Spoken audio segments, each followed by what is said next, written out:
Encuentro de formación, curso 2024-2025, contemplativos en medio del mundo.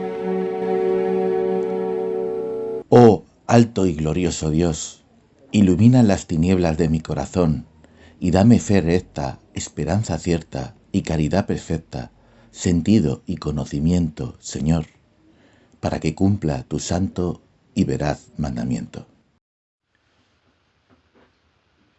Francisco, maestro de oración. Señor, tú me sondeas y me conoces. Me conoces cuando me siento, me levanto. De lejos penetras mis pensamientos. Distingues mi camino y mi descanso. Todas mis sendas te son familiares. No ha llegado la palabra a mi lengua y ya, Señor, te la sabes toda. El testimonio de Francisco. En las biografías de San Francisco de Asís descubrimos la gran piedad que tenía con respecto a los tiempos litúrgicos. Es así que el hermano de Asís, aparte de respetar la observancia cuaresmal que vivimos todos del miércoles de ceniza hasta la Pascua del Señor, Francisco vivía 4 cuaresmas más durante el año. Una previa al Adviento en preparación a la Navidad, que iniciaba en la fiesta de todos los santos a la vigilia de la Natividad del Señor. Estas pide a su orden que se celebren de forma obligatoria, en la regla bubulada. Francisco, en lo personal, además vivía otras 3 cuaresmas más, que eran personales y que no pide a sus órdenes que las observen. Una era la llamada cuaresma de la Epifanía o Benedetta. Con esta cuaresma, San Francisco buscaba hacer puente entre el tiempo de la Navidad y el de Pascua, ya que él no hace separación entre estos dos tiempos, ya que representan los dos polos del único misterio de salvación. Otra cuaresma que observaba San Francisco era en honor a los santos Pedro y Pablo, donde se centraba en la comunión con la Iglesia en favor del Papa y la jerarquía eclesial como signo de unidad, y que la iniciaba el día de la fiesta de San Pedro y San Pablo, el 29 de junio, y concluía el día de la Asunción de María, 15 de agosto, a quien mostraba particular piedad por ser madre y figura de la Iglesia. Por último, la otra devoción cuaresmal del poverelo era en honor al arcángel San Miguel, a quien tenía especial devoción, y va del día de la Asunción, 15 de agosto, hasta la fiesta del arcángel San Miguel, 29 de septiembre. Precisamente sabemos que mientras hacía esta cuaresma, 17 de septiembre de 1224, se produjo la impresión de las llagas en el cuerpo de nuestro padre San Francisco. San Francisco se retiró al Monte Alberna, un lugar apartado y tranquilo, con el propósito de entregarse por completo a la oración y la penitencia. Vivía momentos intensos de contemplación, de profunda comunión espiritual.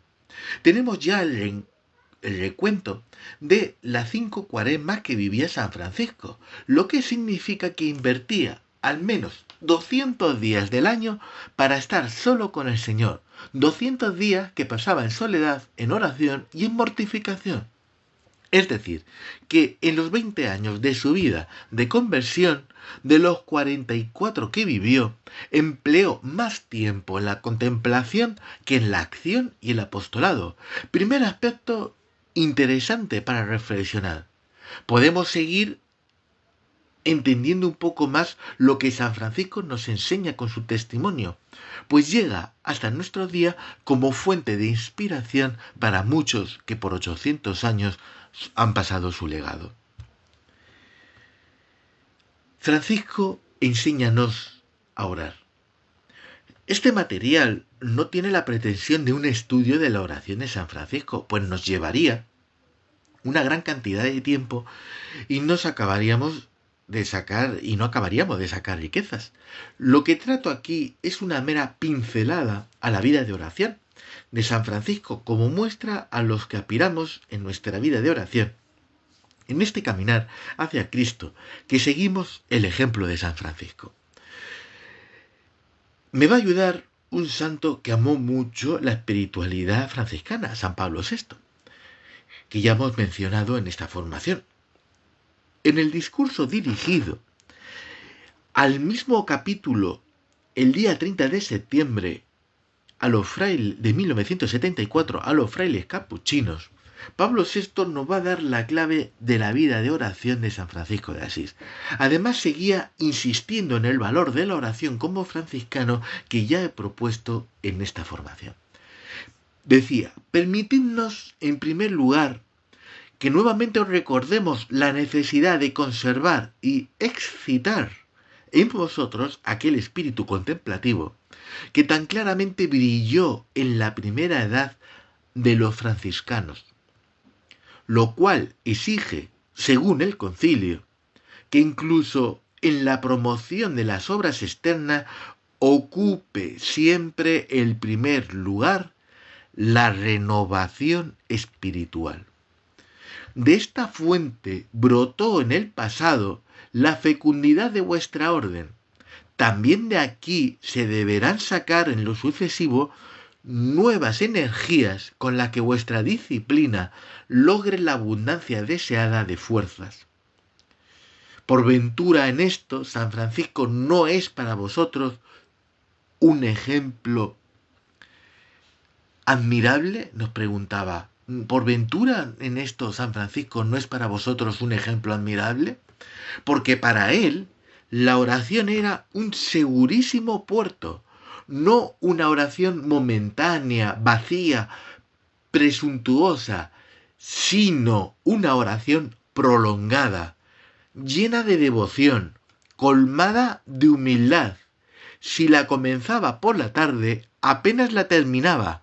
Por la mañana, andando sentado, comiendo o bebiendo, estaba dedicada a la oración. Hace cita Pablo VI de la biografía de Tomás de Celano, la primera biografía. De tal suerte que parecía no tanto un hombre que oraba, cuanto la personificación misma de la oración. Vale, de este texto podemos extraer mucho jugo. Con 3 pequeños puntos nos vamos a quedar cómo era la oración propuesta por Francisco de Asís. El pobre de Asís no conoce otra sabiduría que el amor de Jesucristo para él. Orar es vivir, o vivir es orar. Entonces cumple aquel dicho de uno vive como ora y uno ora como vive. Para San Francisco la oración es experiencia de vida, seguimiento de diálogo de pensamientos continuo, de dar gracias y alabar a Jesucristo que nos ama y que nos ofrece en la cruz y en la Eucaristía. Como a los primeros hermanos, Francisco nos dice que adoremos y bendigamos al Santísimo Señor Jesucristo crucificado y sacramentado en todas las iglesias del mundo.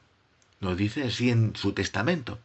Y nos desea la salvación en aquel que nos redimió y nos purificó con su preciosísima sangre. Y aquí viene la segunda clave. Si la primera clave era orar es vivir, hacer de la vida una constante oración, él decía, en cuanto escuchéis su nombre, habéis de adorar con temor y reverencia, es decir, en la lengua, en la mente, en el corazón, siempre tener el nombre de Jesús.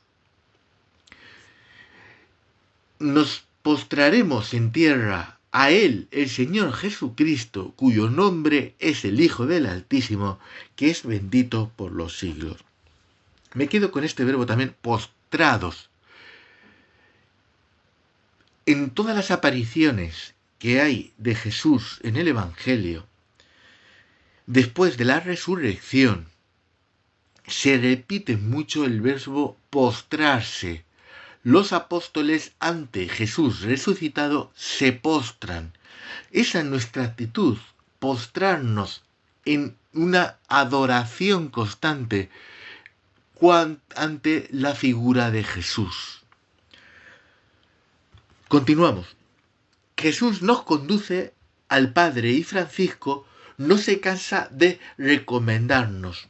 Amemos a Dios y adorémosle con corazón y espíritu puros, porque esto es lo que sobre todo desea cuando dice: los verdaderos adoradores adorarán al Padre en espíritu y en verdad.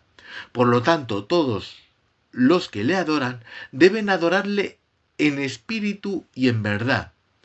Y digámosle alabanzas y oraciones día y noche, diciendo: Padre nuestro que estás en los cielos, porque hemos de orar siempre y no desfallecer.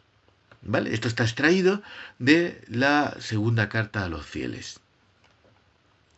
Continuamos con los textos franciscanos. En la primera regla, novulada, dice: ruego a todos los hermanos, tanto a los ministros como a los otros, que removido todo impedimento y propuesta, toda preocupación y solicitud, como mejor puedan, sirvan, amen, honren y adoren al Señor Dios. Y háganlo con limpio corazón y la mente pura, que es lo que Él busca por encima de todo. Y hagamos siempre en ellos habitación y morada a aquel que es el Señor Dios omnipotente, Padre e Hijo y Espíritu Santo. Aquí nos va a dar ya la tercera clave. Hacer siempre en nosotros habitación y morada a aquel.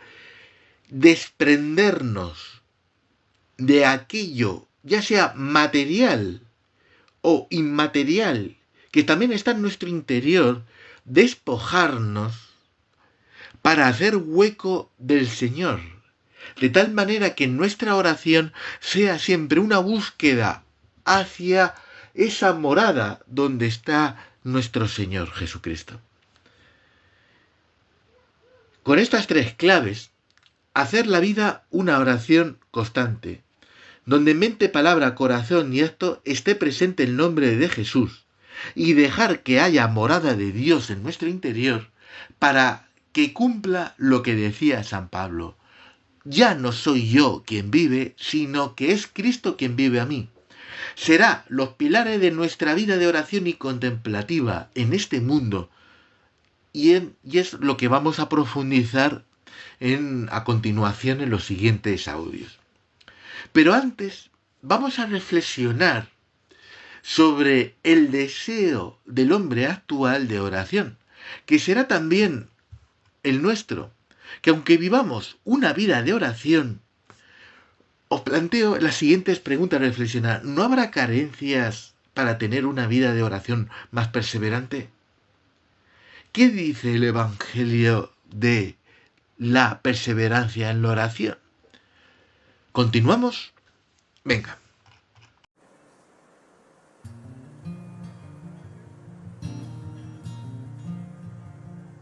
Lord, I come, I confess, bowing here, I find my rest. Without you, I fall apart. You're the one that guides my heart. Lord, I need you. Oh, I need you. Every hour I need you. My one defense, my righteousness. Oh God, how I need you.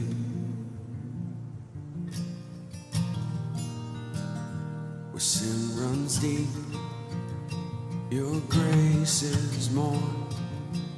Where grace is found is where you are. And where you are, Lord, I am free. Holiness is Christ in me. Oh, we sing, Lord, I need you. Oh, I need you. Punto 3. Sed de oración del ser humano. Dios, Dios mío, eres tú. De madrugada te buscaré. Mi alma tiene sed de ti, y mi carne te anhela, en tierra seca y árida donde no hay aguas. La oración, expresión y deseo que el hombre tiene de Dios. Gran cantidad de autores, de libros de espiritualidad, que hayan ayudado a muchísimas personas como nosotros, otras personas de referencia dentro de la Iglesia, directores espirituales, comparten la misma idea, la sed de oración que tienen las personas. Nosotros, si afinamos bien nuestros sentidos, podemos observar cómo en las comunidades, en las parroquias, en los grupos de jóvenes, en la cantidad de ofertas de retiros, se comprueba la sed de oración que tenemos hoy en muchas personas, la necesidad de la perseverancia y la fecundidad de la vida de oración. Se repite la oración de la samaritana a Jesús. Señor, dame de esa agua, así no tendré más sed, ni tendré que venir aquí a sacarla. Por desgracia, en la búsqueda de paz del ser humano, se están dando de moda técnicas de meditación trascendental, como el yoga, zen, mindfulness y tantas otras, porque son como un contrapeso frente a la agitación y el vacío que se esparce por todos lados. Mientras que luego, en la realidad, estas técnicas de meditación, al haber un rechazo de Jesucristo, no terminan complaciendo ni llenan las expectativas de aquellos que lo buscan. Pues Jesús es el único que puede saciar nuestra sed infinita de felicidad y espiritualidad. Él es portador del agua y de la vida, que nos enseña que la verdadera alegría está en una vida de entrega por amor. El caso que esto refleja que hay una sed de espiritualidad y que por desgracia hay muchas comunidades cristianas donde no se ha atendido la necesidad y espiritual de las personas, ni han sabido contestar sus grandes interrogantes, como la importancia de la dimensión del hombre, el sentido de la existencia y de la vida, el deseo de transformación personal, el rechazo de una visión materialista y superficial del mundo. Un reflejo del estudio de las estadísticas de los jóvenes. Cuando estuve con Roberto en la Comisión de Juventud e Infancia, los jóvenes buscaban encuentros de oración.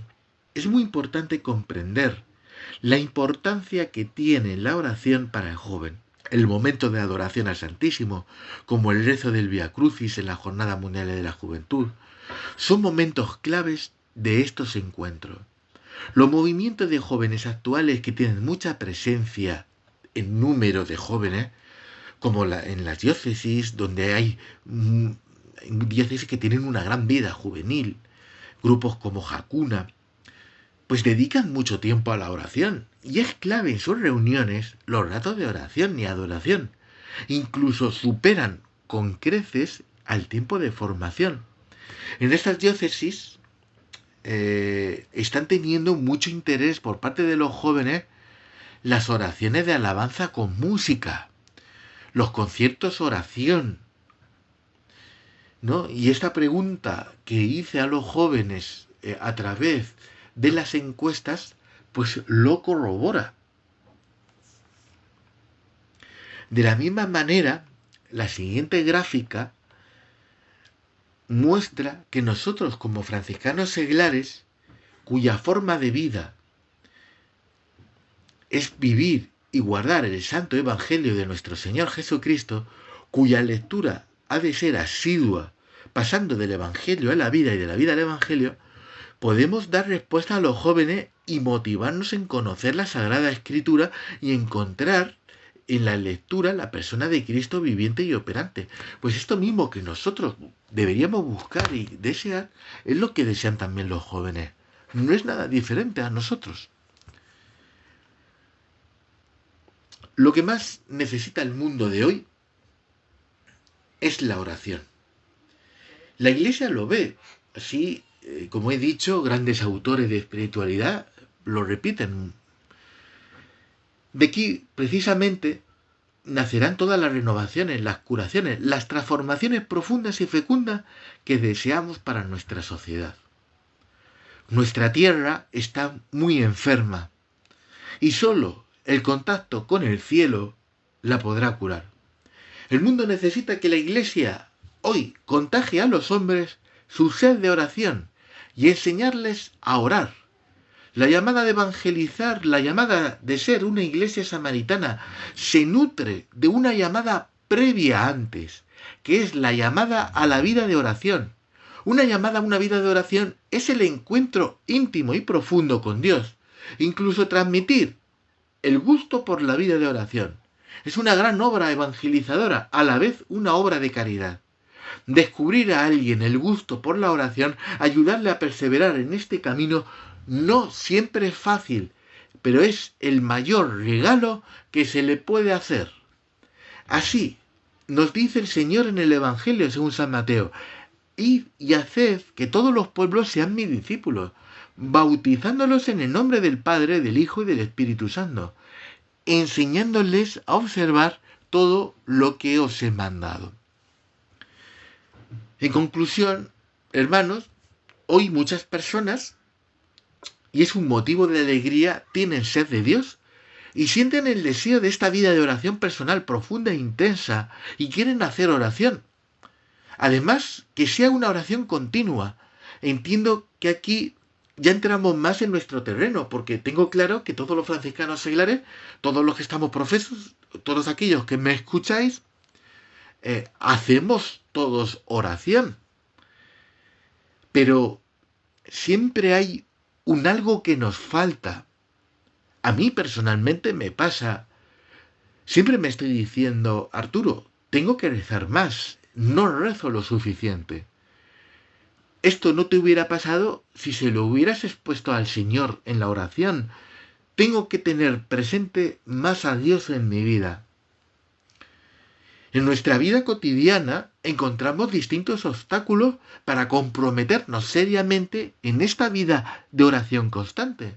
Sobre todo para perseverar en ella y hacer de nuestra vida una oración continua. Como decía San Francisco, un hombre hecho oración. La perseverancia en la oración tiene tal importancia que, según el testimonio unánime de todos los santos, es la puerta estrecha que nos abre el reino de los cielos.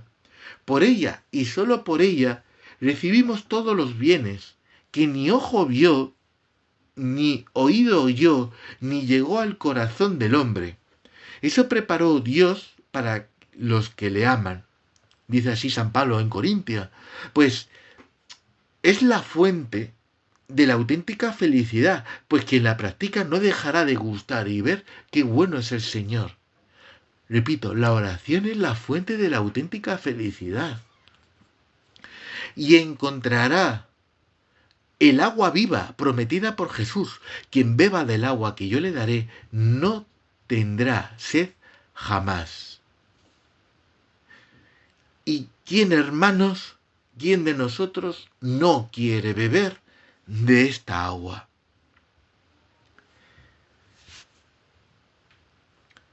La oración de Jesús en los Evangelios.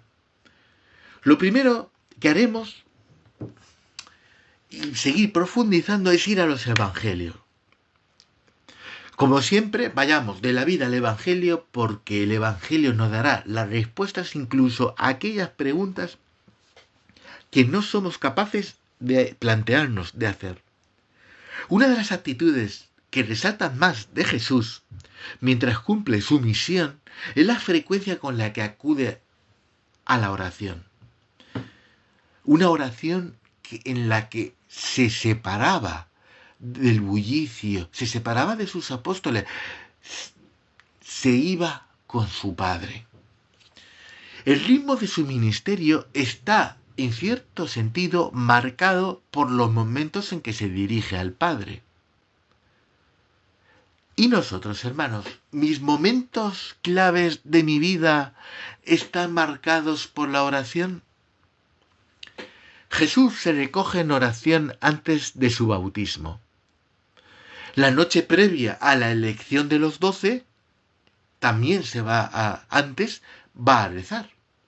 En el monte, antes de la transfiguración, ya hemos leído antes que empezaba orando. En el huerto de los olivos, mientras se prepara para enfrentar la pasión, una hora de oración, de unión con el Padre. Por lo tanto, el Señor dedicaba mucho tiempo a la oración, al anochecer o la noche entera, o muy de madrugada, en medio de jornada de intensa predicación, horas y horas de curación. Y nosotros todavía vamos a tener la hipocresía de decir que no tenemos tiempo de oración. Decía el Evangelio, de madrugada, cuando todavía estaba muy oscuro, Jesús se levantó, salió y se fue a un lugar solitario, y allí se puso a orar. Y a la vez sabemos lo intensa que era su jornada. Pues también en el evangelista Mateo nos dice, Jesús recorría toda Galilea, enseñando en su sinagoga, proclamando el evangelio del reino y curando toda enfermedad y toda dolencia en el pueblo. Su fama se extendió por toda Siria y le traían todos los enfermos aquejados de toda clase de enfermedades, dolores, endemoniados, lunáticos y paralíticos, y él los curó. Además, mientras curaba, ¿qué hacía? Por ejemplo, antes de curar al sordomudo, mira al cielo y suspira conmovido. Antes de hacer el segundo milagro de los panes y los peces, contado por San Marcos, da gracias y bendice los alimentos. Jesús, cuando actúa, él ora. Es una oración constante. Además se aislaba, se recogía para orar. Necesitaba apartar de este asedio. Recomendó repetidamente a los discípulos la necesidad de orar siempre y no desfallecer. Ahora, mientras estoy desarrollando estos audios, es Cuaresma. Qué importante en Cuaresma cerrar la puerta, buscar ese sitio de recogimiento, buscar momentos y lugares claves para estar recogidos en la oración. Puede ser una habitación de tu casa, como ir a una capilla o irte al campo, a dar un paseo, estar en una casa rural, alejado del bullicio de la ciudad. Qué importante es buscar momentos de recogimiento. El Evangelio nos confirma lo que ya estábamos hablando, que la oración responde a los deseos más íntimos del hombre, que ha sido creado para entrar en diálogo con Dios y contemplarle. Pero la oración es sobre todo un don de Dios, un regalo que Él nos ofrece. El Dios vivo y verdadero llama incansablemente a cada persona al encuentro misterioso de la oración. Esta iniciativa de amor del Dios fiel es siempre lo primero en la oración. El caminar del hombre es siempre una respuesta. Así nos lo dicta el punto 2567 del Catecismo. Dios nos llama a orar y nosotros obedecemos a la llamada. La oración es, y aquí voy a decir la definición que tanto me gusta de San Agustín, dice, la oración es el encuentro de la sed de Dios y de la sed del hombre. Dios tiene sed de que el hombre tenga sed de él. ¿Somos conscientes de la sed que Dios tiene por nosotros? ¿Somos conscientes que nos está esperando en la hora para orar? La oración siempre está estrechamente relacionada con la realidad de la fe. Es un encuentro del hombre con Dios en la fe. Es decir, la forma en que se actualiza la fe es la oración. La oración y la fe no son realidades separadas, ni solo coexistentes. Es que si la fe es la adhesión a Cristo y el abandono en Él, La oración es el acto de este abandono. Es la ofrenda que se hace de uno mismo a Cristo. Porque tú en la oración te das por completo a Cristo. Ofrenda que se hace con el fin de que Él nos reciba de una manera especial y nos transforme. Si la fe es el reconocimiento de nuestra impotencia y la espera de que todo nos llegue de Dios, la oración es la llamada existencial de la pobreza espiritual y del vacío interior del hombre, que pide que el Espíritu Santo lo llene con su presencia y con su poder. A medida que se desarrolla la fe, la oración se hace más pura y ferviente. Cuanto más tiempo de oración tengamos, más aumenta la fe. Cuanto más aumenta la fe, más deseo del encuentro con Dios. La oración, al igual que la Eucaristía, conduce al hombre hacia la transformación y conversión. A través de la contemplación del misterio de Dios revelado en Jesucristo, nuestra vida se va transformando en la suya. Se hace realidad aquello que San Pablo comentaba a los corintios. Todos nosotros que con el rostro descubierto reflejamos como en un espejo la gloria del Señor, nos recuerda a ser espejo de Cristo que nos dictaba el Papa en nuestro capítulo general, vamos siendo transformados, dice San Pablo, en su misma imagen, cada vez más glorioso, conforme obra en nosotros el Espíritu del Señor. Nuestra vida vocacional, nuestra forma de vida, como franciscano seglar, es una configuración de nuestra vida a la de Cristo, para que el día de nuestro lecho digan, este franciscano seglar era configurado por Cristo, era imagen de Cristo. Al igual que San Pablo, efectivamente estamos llamados a reflejar en el rostro de Cristo. Y en esto consiste ser apóstol. En ser mensajeros del amor de Dios, puesto que lo vamos a reflejar con nuestra vida y testimonio. También con nuestra voz. Es un amor de Dios que se experimenta en primera persona durante los ratos de oración que no puedes retenerlo. Y esa expresión de amor te sale tan natural que deseas que todos los demás vivan de esa experiencia.